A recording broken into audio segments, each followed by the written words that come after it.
Hello everyone! Kamusta kayo? Sana masaya kayo. Ito yung hallway nila. Pupunta tayo ng restaurant dahil kakain tayo. So, papakita ko sa inyo yung restaurant nila. Masasarap yung mga foods nila. May coffee din sila. May mga fruits. Of course, hindi talaga mawawala. Mababait din sila, accommodating. Grateful talaga ako kay Lord sa experience ko na ito. Parang naa-amaze pa ako. Ito naman na area yung mga drinks nila.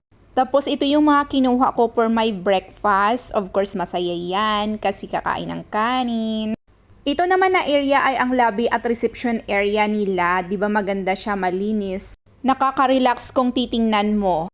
Tapos pabalik na ako nito ulit sa aking room. Kaya gusto ko lang kayo i-tour dito. At maganda ang lugar na ito. Recommended ko talaga ito. Pag magbakasyon kayo dito kayo mag-check-in. So, ito yung elevator nila. We're waiting for the elevator. Ayan, nag-open na. So, papasok na tayo. Ayan, papasok na tayo. I-tap natin yung ating card dahil pupunta na tayo sa 7th floor pala yung aking hotel room. Ayan, so pataas na tayo. So, dito na tayo. Ito yung beauty ng hallway nila pabalik sa aking room.